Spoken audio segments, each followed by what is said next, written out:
Obi, say hi. To see another size. Oh, such. Everybody.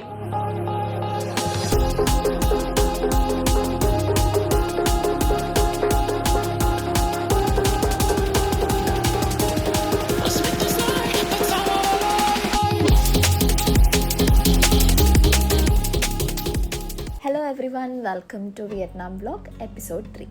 So ഇത് ഞങ്ങളുടെ ദനാങ്ങിലെ last day ആണ്. നമ്മൾ afternoon ആകുമ്പോഴത്തേക്ക് നമ്മൾ അടുത്ത ഫ്ലൈറ്റ് എടുത്തിട്ടുണ്ട്. നമ്മൾ ഹനോയിലോട്ട് പോവാണ്, നമ്മുടെ ക്യാപിറ്റൽ സിറ്റിയിലോട്ട്. അപ്പോൾ അതുകൊണ്ട് തന്നെ ദനാങ്ങിലെ ലാസ്റ്റ് ഡേ ആയതുകൊണ്ട് ഞങ്ങൾ ഇന്നത്തേക്ക് ഐറ്റ്നറീസ് ഒന്നും സെറ്റ് ചെയ്തിട്ടില്ല. ബിക്കോസ് നമ്മൾ എന്തെങ്കിലും ഷോപ്പിങ്ങോ അല്ലെങ്കിൽ ഒന്ന് റെസ്റ്റ് ചെയ്യാനോ ഒക്കെ ആയിട്ട് ഞങ്ങൾ ഇന്ന് ഒന്നും പ്ലാൻ ചെയ്യേണ്ടെന്ന് നമ്മൾ ഓൾറെഡി നമ്മുടെ ട്രാവൽ ടീമിൻ്റെ അടുത്ത് പറഞ്ഞിട്ടുണ്ടായിരുന്നു. അങ്ങനെ നോക്കിയപ്പോഴത്തേക്കാണ് നമുക്ക് നിയർ ബൈ ആയിട്ട് തന്നെ മാർബിൾ മൗണ്ടെയിനും മാർബിൾ വില്ലേജ് ഉണ്ടെന്നുള്ളത് മനസ്സിലായത്. അപ്പോൾ നമ്മൾ വേറെ ഒന്നും നോക്കിയില്ല. ഷോപ്പിങ്ങിന് പോകാൻ പറ്റിയൊരു മൂഡ് അല്ലാത്തത് കൊണ്ട്, ബിക്കോസ് ഷോപ്പിംഗ് നമ്മൾ മെയിനായിട്ട് ഹനോയി ആണ് പ്ലാൻ ചെയ്തിരുന്നത്. അപ്പോൾ അതുകൊണ്ട് തന്നെ ഞങ്ങൾ ആ ഒരു മൂഡിലല്ലാത്തതുകൊണ്ട് നമ്മൾ വിചാരിച്ചു എനിവേസ് നമ്മൾ കുറച്ച് സമയം ഇവിടെ സ്പെൻഡ് ചെയ്യുന്നുണ്ട്, സോ ക്യുക്കായിട്ടൊന്ന് പോയി ഈ മാർബിൾ മൗണ്ടനും മാർബിൾ വില്ലേജും ഒക്കെ പോയി കണ്ടുവരാമെന്ന് പറഞ്ഞ് ഞങ്ങൾ പയ്യെ അങ്ങോട്ട് പോയി. അപ്പോൾ ഇവിടുത്തെ ഒരു പ്രത്യേകത എന്ന് വെച്ചാൽ ഇവിടെ ഒരു മാർബിൾ മൗണ്ടൻ ഉണ്ട്. അത് കുറച്ചൊന്ന് കാണുമ്പോൾ ഒരു ഹെൽ പോലെ ഒരു ഫീലാണ്, ഒരു ട്രിപ്പ് ടു ഹെൽ എന്നൊക്കെയാണ് ഇവിടെ ഉള്ളവർ പറയുന്നത്. അപ്പോൾ അതിന് നിയർ ബൈ തന്നെ കുറേ ഇങ്ങനെ മാർബിൾ ഷോപ്സും കാര്യങ്ങളൊക്കെ ഉണ്ട്. യുണീക്കായിട്ട് ക്രാഫ്റ്റ് ചെയ്തിട്ടുള്ള കുറേ സംഭവങ്ങളുണ്ട്.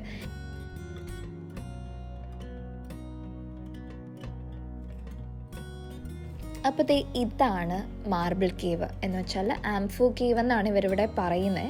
ഈ ആംഫു എന്ന് പറഞ്ഞ നെയിമിൻ്റെ മീനിങ് തന്നെ ഹെൽ എന്നാണ്, ഹെൽ കേവ് എന്നാണ് ഇതിൻ്റെ മീനിങ് വരുന്നത്. അപ്പോൾ തന്നെ നമുക്ക് എല്ലാവർക്കും മനസ്സിലാകും നരകം എന്നുള്ളതാണ് ഇവർ ഉദ്ദേശിക്കുന്നത്. അപ്പോൾ എനിവേസ് എനിക്ക് പൊതുവെ ഇങ്ങനെ ഇത്രയും ഇരുട്ടുള്ള ഇങ്ങനത്തെ ഒരു ക്ലോസ്ഡ് ആയിട്ടുള്ള സംഭവത്തിൽ കയറാനൊക്കെ ഭയങ്കര പേടിയാണ്. എനിക്ക് കുറേ ട്രോമ പോലെ എനിക്കൊരു ഫീൽ വരുന്നുണ്ട്.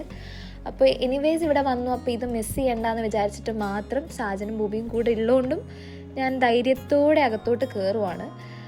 അപ്പോൾ ഇതിന് കുറേ ഹിസ്റ്ററീസ് ഉണ്ടെന്ന് വെച്ചാൽ ഇവർ പറയുന്ന ഒരു ആഫ്റ്റർ ലൈഫ് കഴിഞ്ഞിട്ടുള്ള ഒരു ജേർണിയൊക്കെ ഇവരിവിടെ സ്കൾപ്ചേഴ്സിലൂടെ കാണിക്കുന്നുണ്ട്. അതും ഇങ്ങനെ പേടിപ്പിക്കുന്ന രീതിയിലുള്ള കുറേ രൂപങ്ങളാണ് ഇവരിവിടെ ചെയ്തു വെച്ചേക്കുന്നത്. അപ്പോൾ അത് കാണുമ്പോൾ അത്ര വലിയ സുഖമുള്ളൊരു കാഴ്ചയൊന്നുമല്ല. കുറേ ഇങ്ങനെ ഒരു ഹെല്ലിൻ്റെ ഒരു രീതിയിലുള്ള ഒരു അറ്റ്മോസ്ഫിയർ അവർ ക്രിയേറ്റ് ചെയ്തിട്ടുണ്ട്. അതേപോലെ തന്നെ ഭയങ്കര ഡാർക്കാണ്, ഒരു വല്ലാത്തൊരു ഫീലാണ് ഇതിനകത്ത് കയറുമ്പോൾ. അതും ഒരു വഴിയെ കൂടെ പോയാൽ ഇത് തിരിച്ച് വേറെ വഴിയെ കൂടെ ആയിരിക്കും വരുന്നത്. ഭയങ്കര നാരോ ആയിട്ടുള്ള വഴികളാണ് ഇവിടെയൊക്കെ ഉള്ളത്. അതേപോലെ തന്നെ ഇങ്ങനെ വെള്ളമൊക്കെ വീഴുന്നുണ്ട്. അപ്പോൾ മൊത്തത്തിൽ ഒരു വല്ലാത്തൊരു ഫീലാണ് ഇതിനകത്ത് കയറുമ്പോൾ.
അപ്പോൾ നമ്മൾ മാർബിൾ കേവൊക്കെ കണ്ടു കഴിഞ്ഞു. ലഗേജൊക്കെ ആയിട്ട് നമ്മളിവിടെ എയർപോർട്ടിലോട്ട് എത്തിയിട്ടുണ്ട്. അപ്പോൾ നമ്മൾ ദനാങ്ങിന് ഒഫീഷ്യലി ബൈ ബൈ പറയുവാണ്. ആൻഡ് നമ്മൾ ഇനി നെക്സ്റ്റ് പോകുന്നത് ഹനോയിലോട്ടാണ്.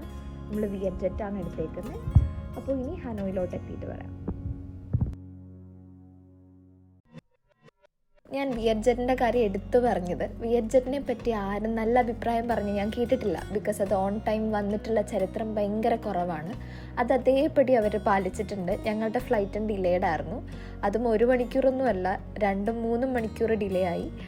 അപ്പോൾ അതുകൊണ്ട് തന്നെ ഞങ്ങളിപ്പോൾ ഹനോയിൽ എത്തിയിട്ടുണ്ട്. പക്ഷേ പ്രശ്നം എന്താണെന്ന് വെച്ചാൽ ഹനോയിൽ എത്തിയിട്ട് കാണാനിരുന്ന കുറേ സ്ഥലങ്ങൾ ഞങ്ങൾ മിസ് ചെയ്തു. ബിക്കോസ് അതിനൊക്കെ ഒരു ടൈമുണ്ട്. ആ ടൈമിനകത്ത് വിസിറ്റേഴ്സ് ആരെങ്കിലും ഉണ്ടെങ്കിൽ അവർ കയറണമെന്നാണ്. പക്ഷെ നമുക്ക് ആ ഒരു ടൈം കഴിഞ്ഞുകൊണ്ട് നമുക്ക് എന്തായാലും അതൊന്നും കാണാൻ പറ്റത്തില്ല. അപ്പോൾ ഇനിയിപ്പോൾ നടന്നത് പറഞ്ഞുകൊണ്ടിരുന്നിട്ട് കാര്യമില്ലാത്തതുകൊണ്ട് നമ്മൾ എന്തായാലും എത്തി.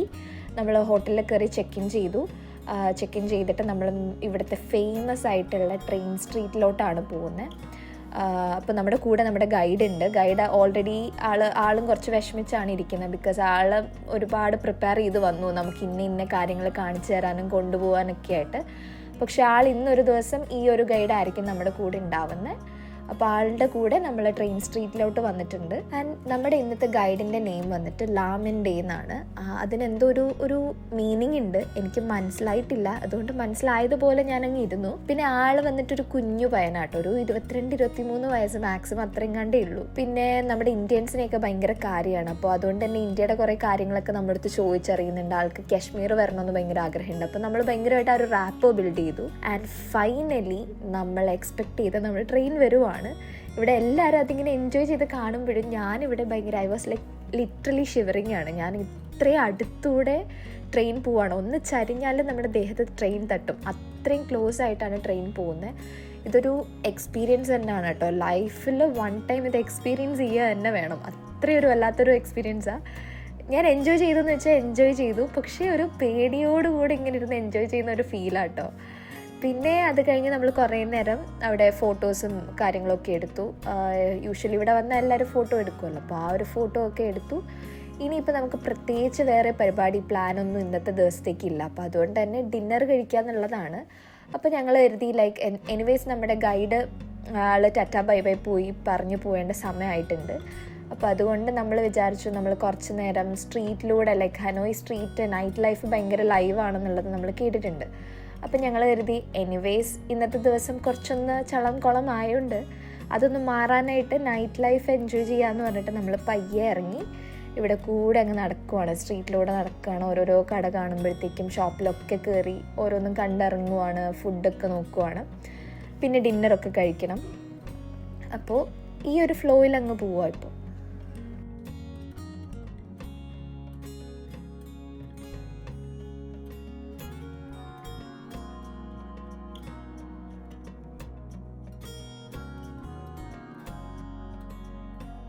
ആൻഡ് ഇത് വന്നിട്ട് നമ്മളിന്ന് ട്രെയിൻ സ്ട്രീറ്റിൽ എടുത്തിട്ടുള്ള എൻ്റെ ഫേവറേറ്റ് ആയിട്ടുള്ള കുറച്ച് ഫോട്ടോസാണ് കേട്ടോ. സോ ഇന്നിപ്പോൾ നമ്മുടെ ഹനോയിലെ Day 2 ആണ്. Day 1 കുറച്ചൊന്ന് ഫ്ലോപ്പ് ആയതുകൊണ്ട് തന്നെ Day 2 കളറാക്കാനായിട്ട് നമ്മൾ രാവിലെ എണീറ്റു ഫ്രഷായി ഭയങ്കര എനർജറ്റിക് ആയിട്ട് നിൽക്കുകയാണ്. അപ്പോൾ ഇന്നത്തെ നമ്മുടെ പരിപാടി എന്താണെന്ന് വെച്ചാൽ ഹാലോങ് ബേ ക്രൂസാണ് മെയിനായിട്ടുള്ളത്. ഹാലോങ് ബേ എന്ന് പറയുമ്പോൾ നമ്മുടെ ഇവിടെ നിന്ന് ഹനോയിൽ നിന്ന് ഒരു 3 hours ജേർണി ഉണ്ടാവും. മേ ബി അത് കുറച്ചും കൂടി ടൈം എടുക്കും. ട്രാഫിക് ബേസ് ചെയ്തിട്ടാണ് വരുന്നത്.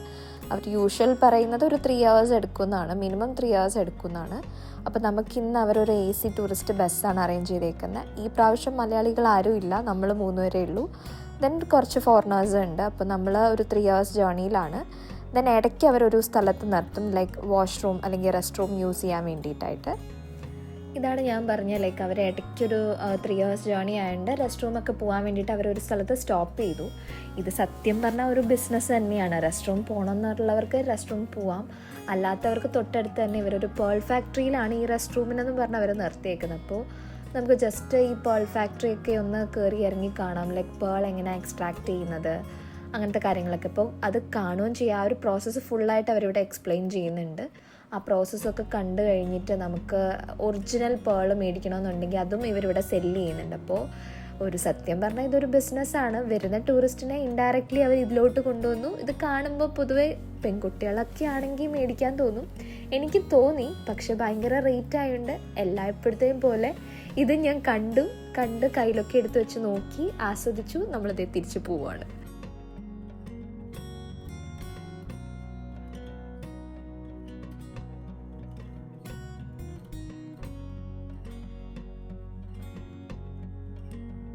അപ്പോൾ നമ്മൾ ഹാലോങ് ബേ ക്രൂസിൻ്റെ പോർട്ടിലെത്തിയിട്ടുണ്ട്.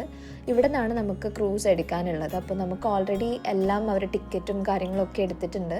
അപ്പോൾ നമ്മളുടെ പ്ലാൻ എന്ന് വെച്ചാൽ ഇന്നത്തെ ഡേ ക്രൂസാണ് നമ്മൾ എടുത്തേക്കുന്നത്. അപ്പോൾ ഒരു മോർണിംഗ് നമ്മൾ കയറി കഴിഞ്ഞാൽ ഈവനിങ് വരെ ഒരു 3-4 സ്റ്റോപ്പ് ഉണ്ടാവും. എനിക്ക് തോന്നുന്നു ഒരു 4 സ്റ്റോപ്പ് ഉണ്ട്. 4 സ്റ്റോപ്പിലും പോയി കഴിഞ്ഞിട്ട് തിരിച്ചൊരു ഈവനിങ് ഒക്കെ ആകുമ്പോൾ അവരിവിടെ നമ്മളെ തിരിച്ച് ഡ്രോപ്പ് ചെയ്യും. ഇതിൽ ലഞ്ചൊക്കെ ഇൻക്ലൂഡഡ് ആണ്. ലഞ്ചും ഈവനിങ് ടീ സ്നാക്സും കാര്യങ്ങളൊക്കെ ഇൻക്ലൂഡഡ് ആണ്. ദെൻ അല്ലാത്ത ഓപ്ഷൻ എന്ന് പറയുന്നത് 2 നൈറ്റ്സോ അല്ലെങ്കിൽ 3 നൈറ്റ്സോ ക്രൂസിൽ തന്നെ സ്റ്റേ ചെയ്യാൻ പറ്റും. അപ്പോൾ നമ്മൾ ആ ഒരു ഓപ്ഷൻ എടുത്തിട്ടില്ല. നമ്മളൊരു ഡേ ക്രൂസാണ് എടുത്തേക്കുന്നത്. ആൻഡ് ഇതാണ് നമ്മൾ ഇന്ന് കയറാൻ പോകുന്ന ക്രൂസ്. നമ്മളിപ്പോൾ നല്ലൊരു സീ ഫുഡിൻ്റെ ലഞ്ചൊക്കെ കഴിച്ച് കഴിഞ്ഞിട്ട് ഭയങ്കര ടേസ്റ്റി ആയിട്ടുള്ള വെറൈറ്റി സാധനങ്ങളൊക്കെയാണ് നമ്മൾ കഴിച്ചിട്ടുള്ളത്.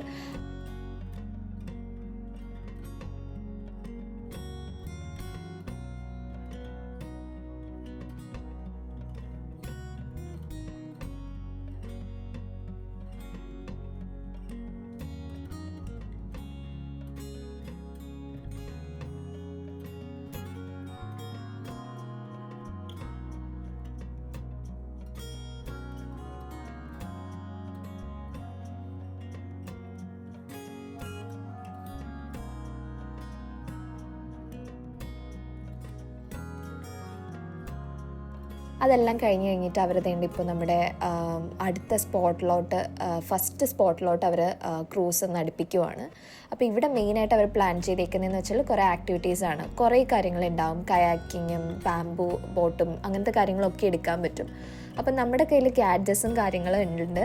ക്യാമറ എല്ലാം ഇരിക്കുന്നതുകൊണ്ട് നമ്മൾ കയാക്കിങ് എടുക്കുന്നില്ല. ബിക്കോസ് കയാക്കിങ് എടുക്കുവാണെങ്കിൽ ഡെഫിനറ്റ്ലി നമ്മൾ നനയും. അതവർ പറഞ്ഞിട്ടുണ്ട്. എങ്ങനെ പോയാലും നിങ്ങളുടെ ഡ്രസ്സൊക്കെ നനയും, കയ്യിലിരിക്കുന്ന സാധനങ്ങളൊക്കെ നനയും. അപ്പോൾ അതുകൊണ്ട് അങ്ങനെ ആണെന്നുണ്ടെങ്കിൽ ബാംബൂ ബോട്ട് എടുത്താൽ മതി. അതാകുമ്പോൾ ഷെയർഡാണ്, വേറെയും ടൂറിസ്റ്റൊക്കെ ഉണ്ടാവും. ബട്ട് സ്റ്റിൽ അവരായിരിക്കും അത് തുഴഞ്ഞു കൊണ്ടുപോകുന്നത്. അപ്പോൾ നമ്മൾ ചുമ്മാ കാഴ്ചക്കാരായിട്ട് അങ്ങ് ഇരുന്നാൽ മതി. ഇരുന്ന വീഡിയോ ഒക്കെ നന്നായിട്ട് റെക്കോർഡ് ചെയ്യാൻ പറ്റും. നമുക്ക് എൻജോയ് ചെയ്ത് പോകാൻ പറ്റും. മറ്റേത് വേറൊരു എക്സ്പീരിയൻസ് ആണ്. നമ്മൾ തനിയെ കയാക്കിങ് ചെയ്ത് പോകുന്നത് ഒരു എക്സ്പീരിയൻസ് തന്നെയാണ്. പക്ഷെ നമ്മുടെ കയ്യിൽ ക്യാമറ ഇരിക്കുന്നതുകൊണ്ട് നമ്മൾ അത് എടുത്തിട്ടില്ല. നമ്മളിപ്പോൾ ബാംബൂ ബോട്ടിലാണ് പോകുന്നത്. അപ്പോൾ ഇവിടെ ഒരു 1 hour അവരൊരു ടൈം സ്പെൻഡ് ചെയ്യാൻ വേണ്ടിയിട്ടിട്ടുണ്ട്.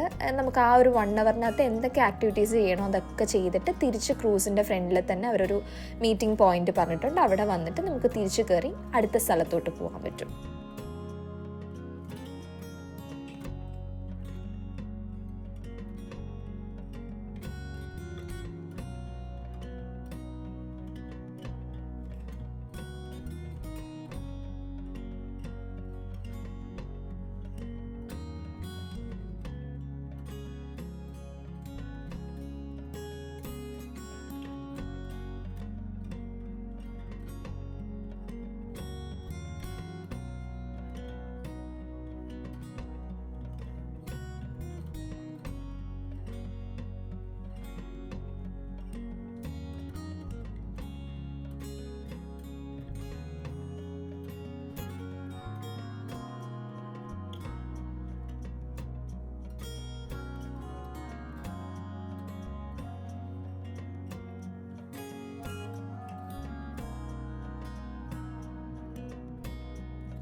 നമ്മുടെ സെക്കൻഡ് സ്പോട്ട് എന്ന് പറയുന്നത് സർപ്രൈസിങ് കേവാണ്. നമ്മളിപ്പോൾ അവിടെയാണ് എത്തിയിട്ടുള്ളത്. അപ്പോൾ നമ്മുടെ ഗൈഡ് പറയുന്നുണ്ടായിരുന്നു ഈ കേവിൻ്റെ പ്രത്യേകത എന്ന് വെച്ചാൽ ഇതിനകത്ത് കയറുമ്പോൾ നമ്മൾ എക്സ്പീരിയൻസ് ചെയ്യാൻ പോകുന്ന ഓരോ കാര്യങ്ങളും ഒരു സർപ്രൈസ്, എല്ലാം ഓരോരോ സർപ്രൈസ് ആയിരിക്കും. ഇതൊന്നും ഒരു രീതിയിലും മാൻമെയ്ഡായിട്ട് അല്ലെങ്കിൽ മനുഷ്യരാരും ചെയ്ത ഒരു സംഭവമേ അല്ല. എല്ലാം പ്രകൃതി തന്നെ പല രീതിയിലൂടെ പ്രകൃതി തന്നെ ഒരു ശില്പിയായിട്ട് നിന്ന് പണിതുണ്ടാക്കിയ സാധനമാണ്. പിന്നെ നമുക്ക് ഈ ടൂറിസ്റ്റിനൊക്കെ കയറി പോകാനായിട്ട് സ്റ്റെപ്പും കാര്യങ്ങളും അങ്ങനത്തെ കുറച്ച് സേഫ്റ്റി മെഷേഴ്സൊക്കെ നമ്മുടെ ഹ്യൂമൻ ആളുകൾ ചെയ്തിട്ടുണ്ട്. പക്ഷേ അതല്ലാതെ പറയുവാണെങ്കിൽ ഇത് സത്യത്തിൽ ഒരു സർപ്രൈസിങ് തന്നെയാണ്. അപ്പോൾ എനിക്ക് മൈൻഡിൽ പോയെന്ന് വെച്ചാൽ ഇന്നലെ കയറി ആംഫു കേവ് പോലെ ആകുമോ എന്നുള്ളൊരു ടെൻഷൻ ഉണ്ടായിരുന്നു. ബിക്കോസ് കേവ് എന്ന് പറയുമ്പോൾ തന്നെ ഇരുട്ടും ഒരു വല്ലാത്തൊരു പേടിയൊരു ഫീലാണല്ലോ വരുന്നത്. അപ്പോൾ സത്യം പറഞ്ഞാൽ ടു ബി ഫ്രാങ്ക് ഈ ഒരു കേവ് നമുക്ക് അത്രയും ഇഷ്ടപ്പെട്ടിട്ടുണ്ട്. ഞാനിപ്പോൾ ഇത്രയും നമ്മളിവിടെ വന്നിട്ട് ഒരു 3-4 കേവ് ഇങ്ങനത്തെ കാര്യങ്ങളൊക്കെ എക്സ്പീരിയൻസ് ചെയ്തിട്ടുണ്ട്, കണ്ടിട്ടുണ്ട്. അതേപോലെ മുന്നേ ട്രാവൽ ചെയ്ത പല സ്ഥലങ്ങളിൽ ഇങ്ങനത്തെ എക്സ്പീരിയൻസ് വന്നിട്ടുണ്ട്. പക്ഷേ ഇവിടുത്തെ പ്രത്യേകതയെന്ന് വെച്ചാൽ ഭയങ്കര കാമാണ്, ഇവിടുത്തെ വെതർ നല്ലതാണ്, കാമാണ്, ക്വയറ്റാണ്. ഈ കടലിൻ്റെയൊക്കെ ആ ഒരു ചെറിയ സൗണ്ടും കാര്യങ്ങളൊക്കെ. അതേപോലെ തന്നെ ഇവിടെ നമ്മളിങ്ങനെ ചുമ്മാ നടക്കുമ്പോൾ ഓരോ സൈഡിൽ നോക്കുമ്പോൾ നമുക്ക് ഓരോ രൂപങ്ങളായിട്ടാണ് കാണുന്നത്. അതും ഒരു ബാഡ് സെൻസിലല്ല, എല്ലാം നമുക്കിങ്ങനെ ഒരു അത്ഭുതത്തോടെ നോക്കാൻ പറ്റും. ഇങ്ങനെയൊക്കെ പറ്റുമോ, ഇങ്ങനെയൊക്കെ ഉണ്ടാവുമോ എന്നുള്ളൊരു ഫീലാണ്. ഭയങ്കര രസമുണ്ട്. ഇതിനകത്തൂടെ ഇങ്ങനെ ചുമ്മാ നടന്നുകൊണ്ടിരിക്കാൻ തന്നെ തോന്നും. എനിക്ക് സത്യം പറഞ്ഞാൽ ഇതങ്ങ് എൻഡ് ചെയ്യണ്ടെന്ന് തോന്നുന്നുണ്ട്. അപ്പം അത്രയും നല്ല ഫീലാണ്. പിന്നെ ഗൈഡ് ഇങ്ങനെ ഓരോന്നും കാണിക്കുന്നുണ്ട്. അതിനെ കണ്ടാൽ ഇങ്ങനെ ഒരു രൂപം പോലെ തോന്നില്ലേ എന്നൊക്കെ പറഞ്ഞ് നമുക്ക് ലേസർ വെച്ച് ഇങ്ങനെ മാർക്ക് ചെയ്ത് കാണിക്കുന്നുണ്ട്. സത്യം പറഞ്ഞാൽ ആ ഒരു പേരിന് സർപ്രൈസ് എന്ന് പറഞ്ഞ പേരിന് പറയുന്ന പോലെ തന്നെ ഇതെല്ലാം ഒരു സർപ്രൈസിങ് ആണ്. ആ ഒരു ഫീല് കിട്ടുന്ന പോലെ ഓരോ സ്റ്റെപ്പ് വെക്കുമ്പോഴും ഓരോരോ കാര്യങ്ങൾ അത്ഭുതത്തോടെ നമ്മളിങ്ങനെ നോക്കുന്ന പോലെ തോന്നുന്നു കേട്ടോ. ഭയങ്കര നല്ലൊരു എക്സ്പീരിയൻസ് ആണ് ഈ ഒരു കേവിൽ വന്നപ്പോൾ എനിക്കുണ്ടായത്.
ഇത് നമ്മുടെ ക്രൂസിൻ്റെ ലാസ്റ്റ് സ്റ്റോപ്പാണ്. ഒരു ഐലൻഡിലാണ് നിർത്തിയിരിക്കുന്നത്. അപ്പോൾ ഈ ഐലൻഡിൻ്റെ പേര് ടിപ്പ് ടോപ്പ് ഐലൻഡ് എന്നാണ്. അപ്പോൾ അവർ പറയുന്നതെന്ന് വെച്ചാൽ ഇവിടെ വേണമെങ്കിൽ സ്വിം ചെയ്യാം, ഇല്ലാന്നുണ്ടെങ്കിൽ കുറച്ച് സ്റ്റെപ്സ് ഇങ്ങനെ ഹൈക്ക് ചെയ്യാന്നുണ്ടെങ്കിൽ നമുക്ക് ഈ ഒരു ഐലൻഡിൻ്റെ ഒരു ഏരിയൽ വ്യൂ നമുക്ക് കിട്ടും. അപ്പോൾ നമ്മൾ എനിവേ സ്വിമ്മിങ് എടുക്കുന്നില്ല, നമ്മൾ ഹൈക്ക് ചെയ്യാന്നുള്ള പ്ലാനിലാണ്. അപ്പോൾ ഒരു 45 മിനിറ്റ്സിൻ്റെ സ്റ്റോപ്പാണ് അവരിവിടെ പറഞ്ഞേക്കുന്നത്. ലൈക്ക് 45 മിനിറ്റ്സ് അവർ ഹോൾഡ് ചെയ്യും ക്രൂസ്. ആ ടൈമിൽ നമുക്കിതെല്ലാം പോയിട്ട് തിരിച്ചു വരാൻ പറ്റും.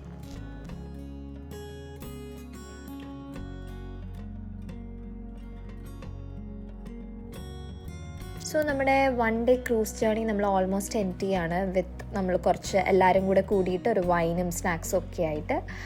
അപ്പോൾ ഇന്ന് ഈ ക്രൂസിൽ വെച്ചിട്ട് എടുത്തിട്ടുള്ള കുറച്ച് ഫോട്ടോസ് ഞാനിവിടെ പോസ്റ്റ് ചെയ്യാം കേട്ടോ.